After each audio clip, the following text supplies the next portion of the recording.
Hello guys, welcome back again to my video. Today I'm traveling to Batangas once again. So nag-ride ako ng jeep going sa Buendia, sasakayin ng bus station. It took me like 30 to 1 hour yung travel ng jeep ko going to Buendia bus station. So eto na, nasa bus station ako. So as usual, rinig nyo yung mga vendor from my background. So from that point, feel nyo na sa Buendia kayo. Traveling to Batangas. So video muna ako while waiting. So nandito ako ngayon sa Grand Terminal kasi inaantay ko yung kasama ko. So may kasama na ako ngayon, nakabody, mamana. Ayan, ito yung hitsura ng Grand Terminal. May mga karinderya, mga kainan. Sobrang libang na libang ka at mapapag-assist ka talaga dito while waiting for longer minute.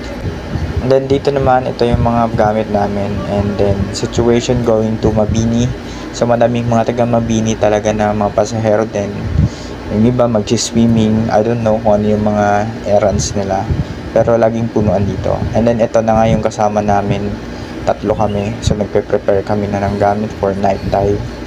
So dito sa situation na to, dami naming mga gamit. And then ito yung area na pamamanaan namin.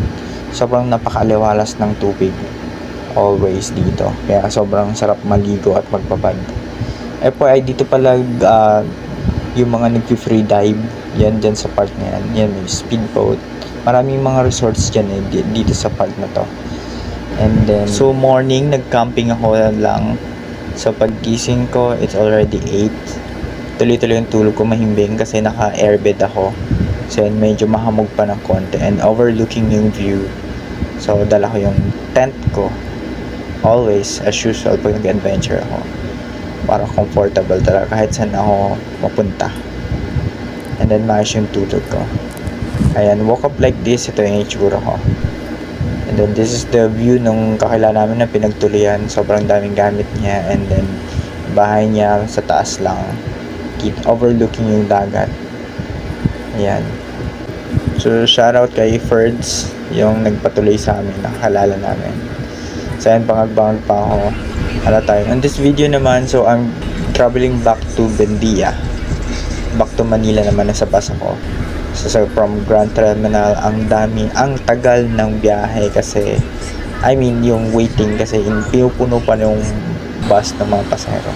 And then I ride LRT na lang para mas mabilis kasi it's really late afternoon already. Yan. Video muna ako as evidence.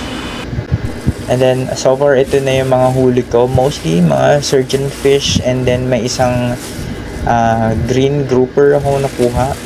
So far so good. I think it will last a week na ulam namin dito. So thank you for watching. I hope you don't forget to like and share my page, my video. See you next soon. To give you an idea, ang lalim na pinapanaan pala namin pag mga ganitong sizes, mostly nasa 45 to 50 feet. So kayo na magtansya kasi yung lubid ko ganong measure, and then yung buya sagad na, kaya ganun talaga yung lalim.